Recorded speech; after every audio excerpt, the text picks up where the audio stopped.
What's up, guys and gals? Welcome back to the Nerd Castle. Today in the world of indie games, we're going to be playing around with Heretical. This is a game that we had the chance to play a very limited demo of. I remember because I tried to stream it because I liked the demo so much, and the stream had to swap games like 20 minutes in. It was a very limited demo, and I was hoping it would eat up the afternoon. We finally have access to the early access version of the game, and I think it's quite good. If you've never seen Heretical before, this is an action RPG that leans into a hack and slash style that exists somewhere in between Dark Souls, Vampire Survivors, with also a feeling of Gauntlet and Diablo inside of there, and I think it comes out to really good effect. This is a game that I've enjoyed playing for the last couple hours to this prior to this recording. So we're going to dive on in for about 30 minutes. We're going to play around with it. I'm going to explain the gameplay to you, see if it's something that you like. I got a link for you down below in the description. If you wanted to check out the early access there, the developers have a full roadmap that I've gone through, and it sounds like they've got a plan to make the game really big, and they're keeping it inside of scale too. Like, all of the things that I've seen inside the roadmap seem to be very achievable things when it comes to implementing new bosses and new equipment and stuff like that. You can also find links down there to my Discord, my Twitch stream, and other ways to support the channel just in case you wanted to. But let's get started. I've done about 4 runs on this profile so far. This is a permadeath game. When you die, you lose all your stuff. You go back to the beginning, so there's very much a little bit of a roguelite influence in there as well. As it stands right now, there's 3 characters you can start the game off with. There is a warrior, there is an archer, and there is a mage. Thus far, I think the mage is probably my favorite. The archer is probably my least favorite, and the warrior, if I've got a good run going, I like the warrior, but it kind of depends what items I can get my hands on, because this game does use a loot system very similar to Diablo, so it can be a little bit unpredictable getting your stuff put together. So at the beginning of the game with our little wizard, we always start out in town. There's a master of prophecies over there, and then there's also a vendor. But in order to get us straight into the action, I went ahead and did my equipment thing right here at the beginning, and we'll talk about it towards the end of the video for anybody that's still hanging tight. But we are moving into a plague apocalypse city where everyone is dead and wiped out, and it's now our job to purge the place. There's also some kind of religious order trying to do the same thing, but there are enemies because they don't do the expungement of enemies with the exact same TLC and sort of love and touch and squeezing that we do, and so we can do it better, so why suffer them to do it at all? The game controls very simply. This is one of those games that's really easy to get a handle on straight from the top. Just due to the fact that pretty much everything in the game auto-casts. So my character at the beginning of the game starts out with an ability called Elemental Overload. That means that every 3 attacks I do a big fat AoE that deals a bunch of damage to everything around me. Then on top of that, my other ability that I purchased at the store when I started out is called, I think, Breath of Flame or Flame Trail or something like that. I think it's like, how many every attacks does it do? Let's see here. Well, it auto-casts. I don't know how frequently it auto-casts, but it auto-casts on its own, and that's how pretty much everything works inside of this game, is that you're trying to set up a stack of abilities that all kind of chain off of each other while paying attention to your positioning and staying away from enemies. And so we've got Flame Trail right now, which should help us burn up enemies. Everything that you've come to expect from an RPG is here. We have a compelling, interesting world that's fun to explore. We have loot falling from the sky. We have level ups and getting stronger and experience and all those sorts of things. And so let's work our way on into this enemy. Ow, I caught that one in the face. I thought I had the range on him. I thought I was gonna be all right. I was wrong. An AoE right now would be great, dude. Now would be, yeah, I was gonna say, now would be the time for Flame Trail. Like, you've got them right where you want them. I need to get away from this guy. We also have a dash, so the game relies very heavily on positioning and actually dodging the enemy and avoiding their attacks. Some characters like the warrior can mitigate this in a way that makes it a little bit easier. I don't know if I can get them on the roof right there. I may have to go up and around and go get them.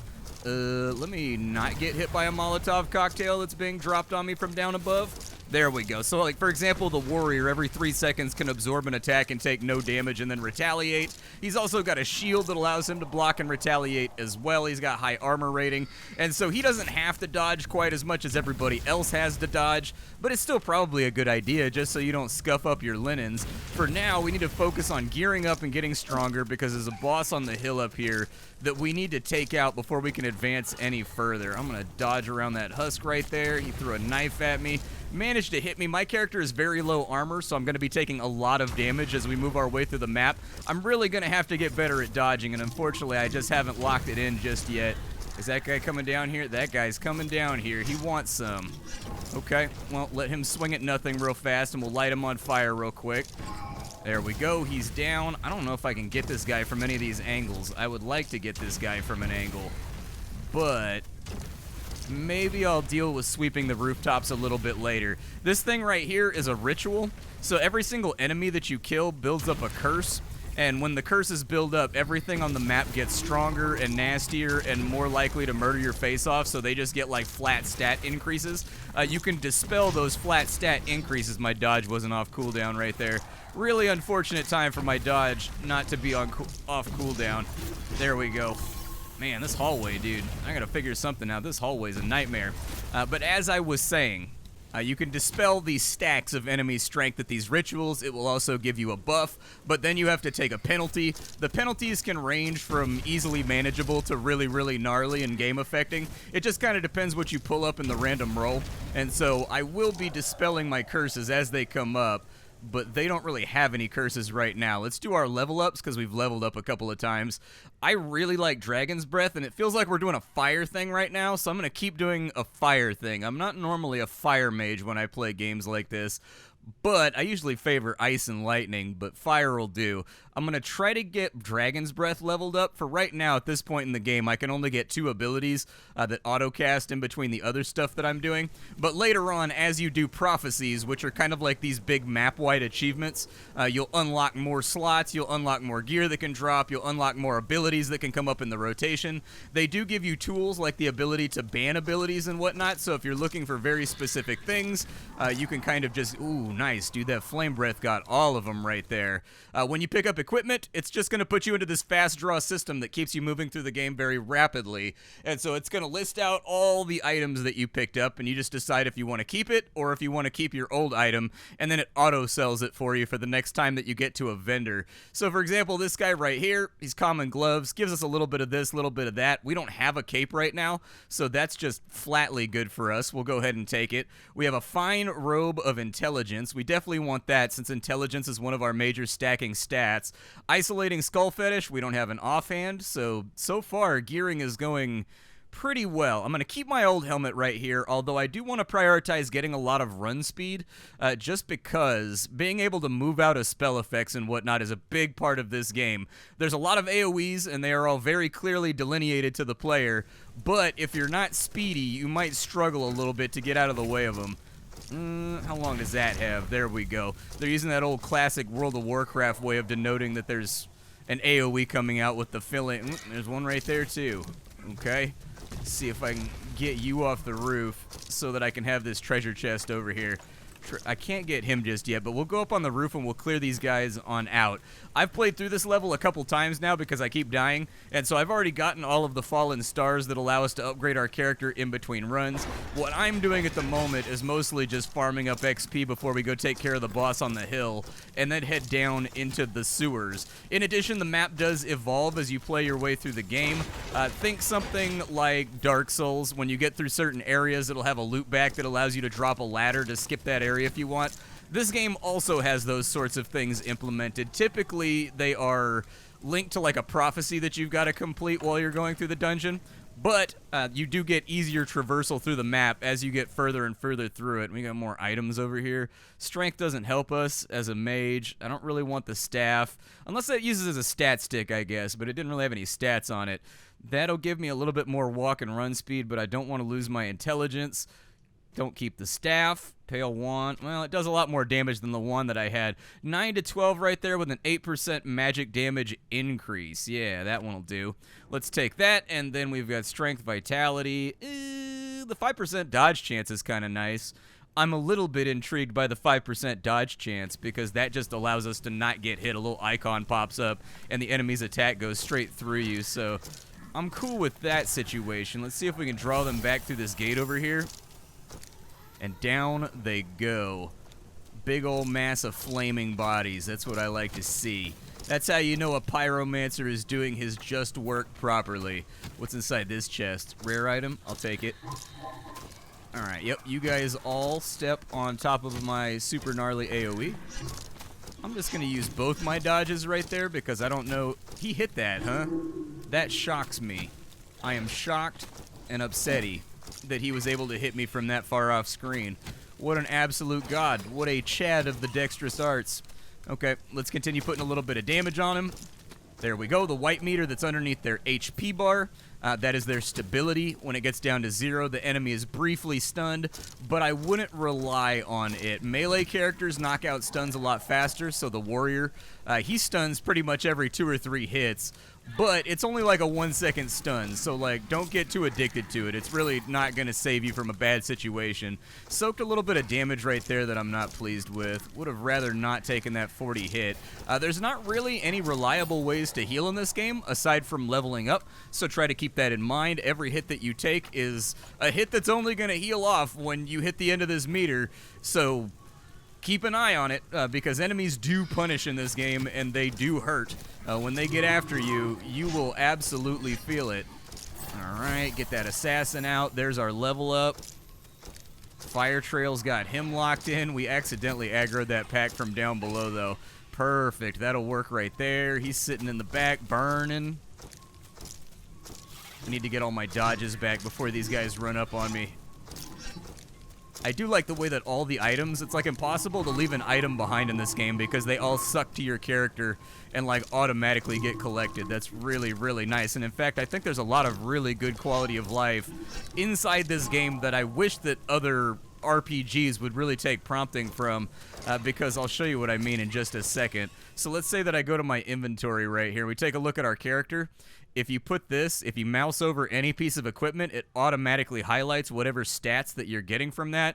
If you mouse over the stats over here, everything that glows is an item that's contributing to that stat.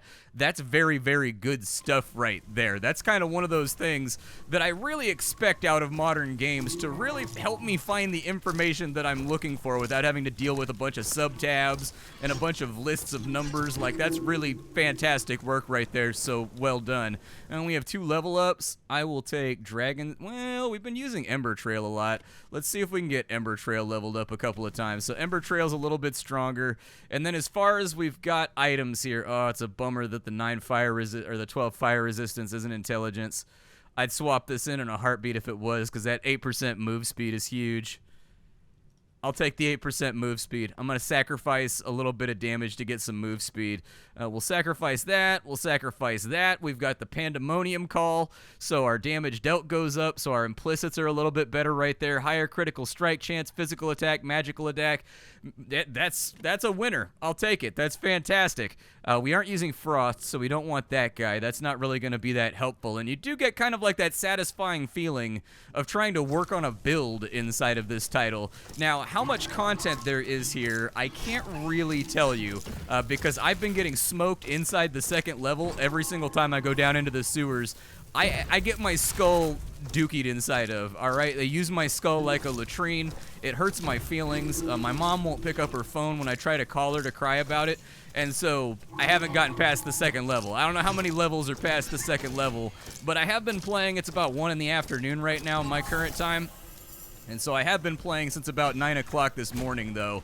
And it's maybe I'm just bad, but it feels like there's content here to play around with, up to and including sort of like optional encounters and optional treasure hunts and things like that, just in case you're trying to get a little bit of extra out of the map before you go take on bosses, which I do recommend you beef up a little bit before you fight a boss. Who's this guy?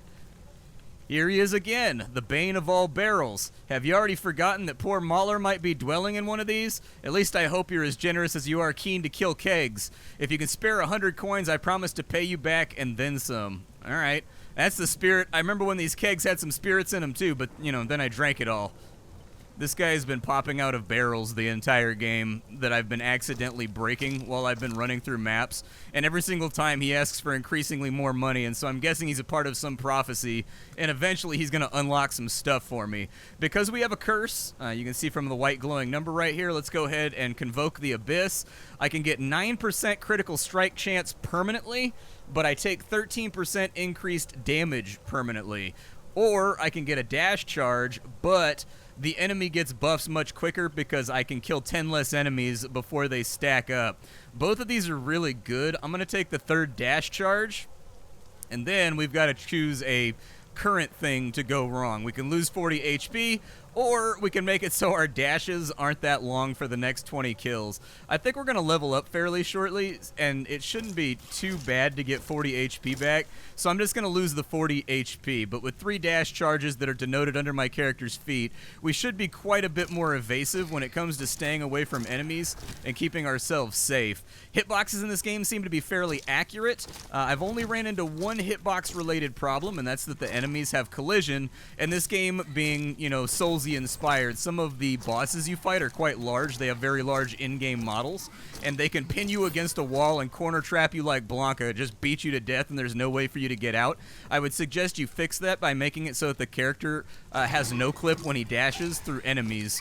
That would be the best way to do it. It only happened to me once, and I guess it's kind of my fault for choosing my position poorly, but I expected to be able to dash through the boss when that happened, and I was not able to dash through the boss, and I got trapped in a corner like this right here, and I couldn't move around him, and I just got beat to death. So that's one thing that came up with the collision of the game, but other than that, it hasn't really been a problem, and the hitboxes and the overall arrangement of the way the game functions and how the models and mechanics all blend into one another and collide with one another have worked out really fantastically well. I like the world building. I very much like the map in this game. It definitely reminds me of like the first starting stage area when you're working your way to the sewers and whatnot, to the gargoyles, and also to that big old Minotaur demon in Dark Souls. It kind of reminds me of that. And honestly, that's probably one of my favorite settings in Dark Souls. I always love it when FromSoft does like old medieval ruined castles. Nobody does it better. They're goated at it. We've pretty much killed every single enemy on the map, so we should be ready to fight this boss up here. I'm going to get Ember Trail leveled up again. And I'm going to get Ember Trail leveled up again. From there, let's go through equipment real fast and just make sure that we're not missing anything. I will get 8% more attack speed, although I'm not planning on using the staff. I'm hoping that it just gives me stats for being equipped on me. Topaz Ring with +5 fire attack on it. That's really fantastic because, as you may have guessed, we are a fire mage. Swirling Carnage, we don't really use that, so that's not going to be that helpful. And it looks like we just got a bunch of kind of bad items right there. I did want to check my character sheet and see if I'm getting the stats from my staff. I believe that I am, even though I'm not actively wielding it right now. I think I'm getting the stats out of it. Let's go fight this boss. Hey, lady. How we doing? Would you like to soak some fire damage?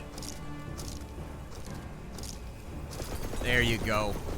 Let's stay out of the way of these AoEs. I found that this lady is pretty... If you just have, like, a little bit of movement speed, you should be able to just circle strafe around her and kill her.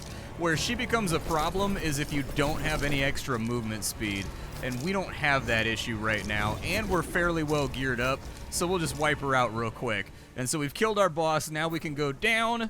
Oh, cool. I got another one of the banishment things. I got to take another curse, though, which kind of sucks. You guys want to come up here and fight me? Yeah, you guys kind of walk up the flaming staircase and die. The flames are really, really nice because they nerf the enemy's fire resist as they walk over the top of them. And so the dot should go up and up and up. There are little interactables on the map that you can find, like that guillotine that chops a guy's head off. Sometimes it triggers an event or you meeting a new character. Not always. But if you see things around, I do recommend that you interact with them just in the off chance that they're a part of some prophecy, basically. I don't want to fall off the roof right now, but I do want my treasure. There's only 2 of them over there. Oh, he threw a bomb at me. Okay.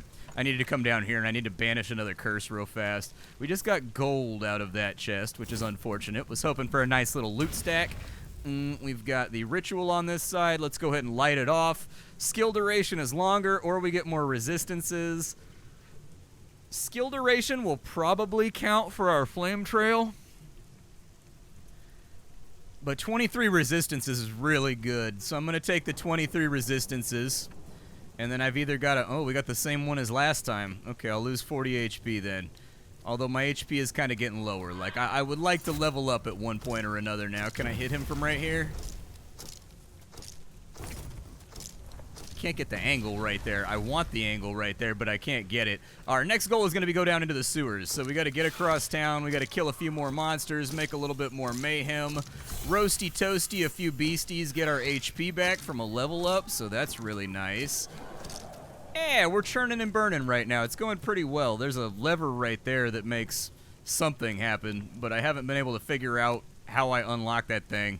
It does something, but it just says that it doesn't move for right now. Every lever that I've found in the past, you gotta do something, and then it gets all better. Oh, and then that's just gonna give you a lift down to the bottom. Gotcha. Okay, so I already know where I am. I don't need to mess around with that too much. Let's make our way to the sewers, and we'll just gratuitously stack up as much treasure. And did I get these chests over here? I did get those chests over there. The treasures are always in the same spot, which gives you a nice little meta feeling to the game where you know where to hit to gear up fastest. But for now, our run is going to take us down this swampy doo-doo river. It's a terrible day to wear my flip-flops, man. You think that you can just wear your slippers and be all good to go, and then all of a sudden you gotta cross the doo-doo river, man. It's just, well, Shit Creek is a place, and it's right here, okay? That's all you need to know. Mark it on the map and send it on its way. There was an ally inside of here that I met that said he would meet me at the boss room and help out.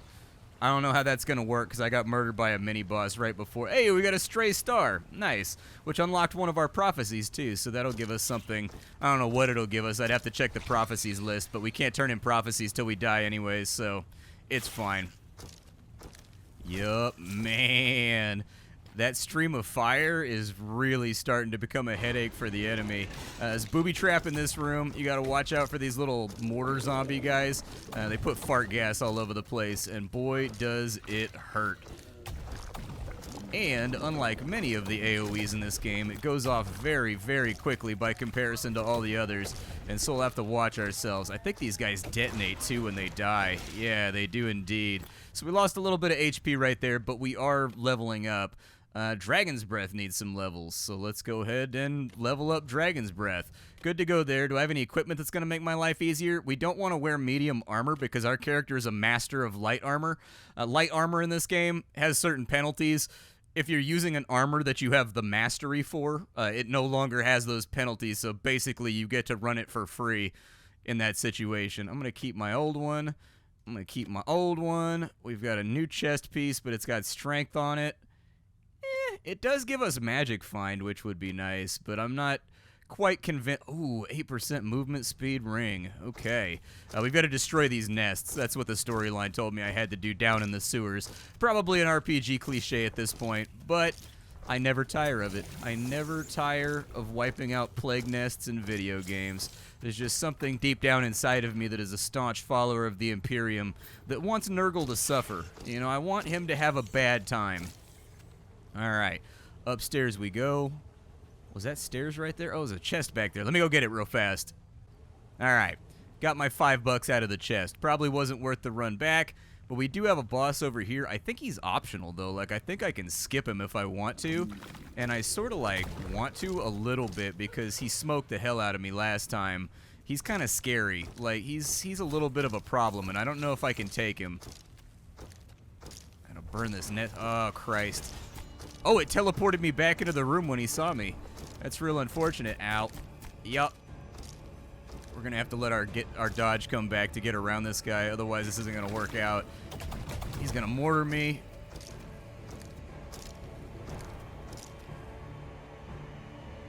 Alright, he's gonna do the stompy thing. We're gonna stay away from him, and now we've got a DPS opportunity. I don't want to use my dashes, though, because we need the dashes to evade, yeah, that phase right there. That's the... Oh, no, you don't get iframes when you go across the poison. Oh, that's a really unfortunate spot for that to land in, then. Maybe I trace the outside of the room. The enemies do have, like, a strategy to them, and some of them have taken me a minute to figure out, and this is only my, like, third attempt on this guy. The first time I got corner trapped, so I didn't get to practice him at all. So, that's the way it goes. Back to the menu. This allows us to check out a new character, though, and run it back again, but as I said, this game has teeth on it. Like, this is a game that will take you out, and honestly, I think that's probably what makes me like it. As I've gotten older, I like games less and less and less that don't have some kind of, like, stakes inside of them. We can go for the warrior this time around. We'll get him lined up. Let's go spend our stars and see what our prophecies have going on. But that does lead me to my one complaint about this game. By and large, I think this game is rad. I'm looking forward to the early access, and I don't really have too many problems with it.